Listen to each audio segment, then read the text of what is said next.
Idol, yari na ito aking ginagawang bangka. Ano po yung forma ng ginagawa kong bangka, oh. Hindi ako makapag-video ng paggagawa talaga ng bangka. Wala akong tiga-video. At ang aking mga anak ay napasok, kaya hindi ko makuna ng video kung paano yung mga paggagawa ko ng bangka. Pero ito na po yung kayarian niya. Yung style, yung forma niya. At binilog ko rin ulit yung unahan niya.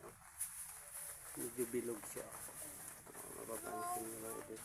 At bukas ay magmumuntahin na lang ako, at yun na lang ay tapos na. Magmumuntahin na lang ako bukas. Ito ay 5 days na to. 5 days po ngayon to, 5 days. Yan po yung forma ng bangka natin. Ito yung forma ng hulihan.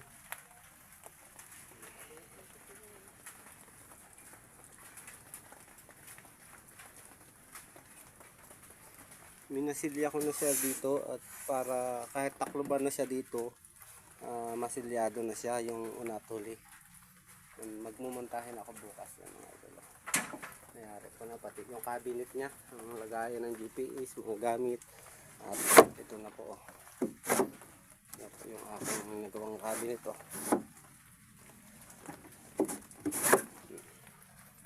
Mga idol. Tapos ito yung papatungan ng, ito yung last na ginawa ko ngayong araw na to, yung patungan ng taklob ng makina. Ito. Hindi ko siya pwedeng dito ilagay kasi magagasgasan itong tabla borda nya, itong daydayan, yung batiula kung tawagin nila. At nayari ko na, saka nilagyan ko rin ng design yung mga tringkahan nya, bilog design.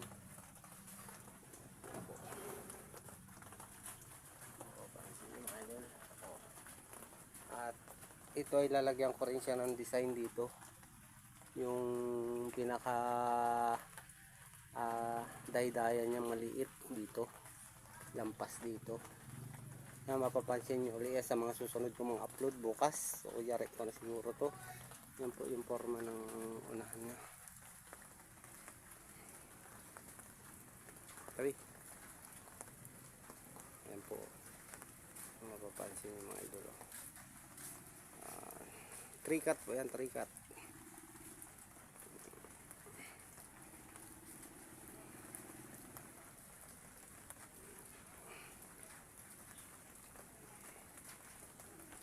Pangan nyo ito hanggang matapos, mga idol. Yan yung forma.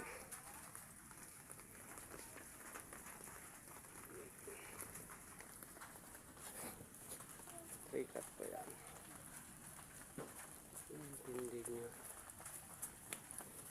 Sa mga napapanood ko, mga idol, itong daydayan na itong inagawa nila, pinapako nila dito, hindi nakamiksa yung plywood sa daydayan o galapa.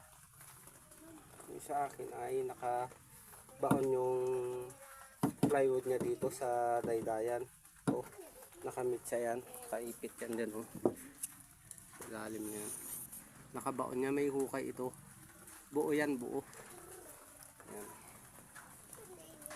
At ito ay, mga idol, ay dugsungan ang aking galapa. Dugsungan niya yan, dugsong, hindi siya mahalata kasi maganda yung pagkadugsong niya.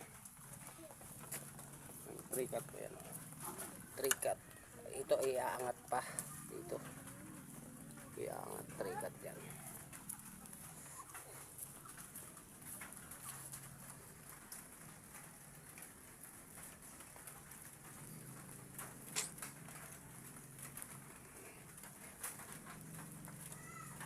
Yung gusto magpagawa dyan, basta gawa lang po yung akin.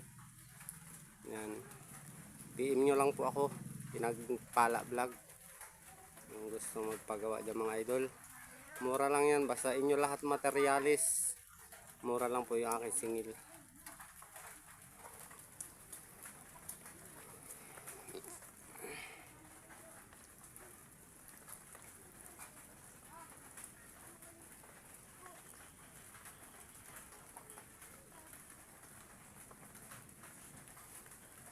pa po yan tapos.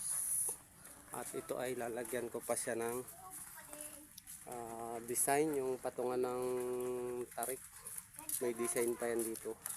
Kaya bukas makikita niyo yung saktong kayarian nito. Bukas ng hapon ay may upload ko ulit.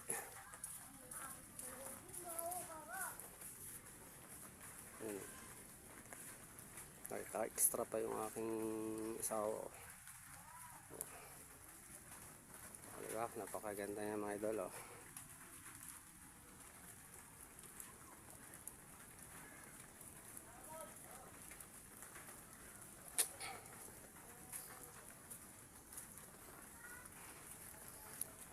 Napaka-forma ng kanyang kamarote mga idol.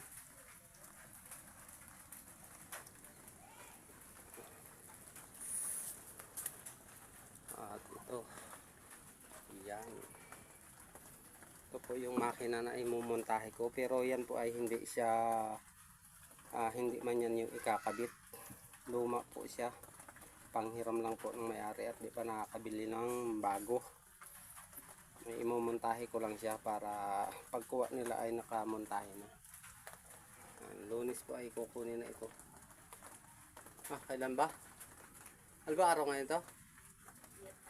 Anong araw ngayon? Miyerkules.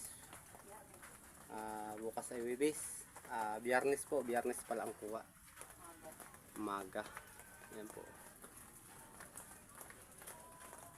At may Santa Dira din po yan.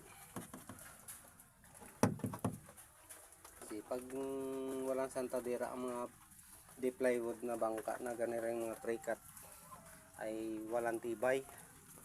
Kaya siya ay may Santa Dira. Ito po ay tabla borda kung tawagin. Pinatong ko siya sa daydayan or galapa.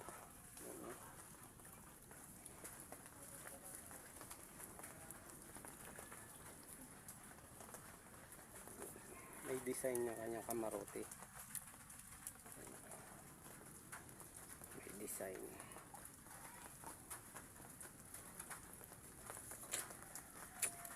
Yan, hanggang dito na mga idol at maraming salamat. At kung hindi pa kayo nakapalo o nakasubscribe sa aking YouTube channel, Kabady Vlog, at sa Facebook page ko po ay Pinagpala Vlog. Yan, hanggang dito na lang mga idol. At maraming salamat. God bless po sa lahat ng nanood. At pa-share na rin po.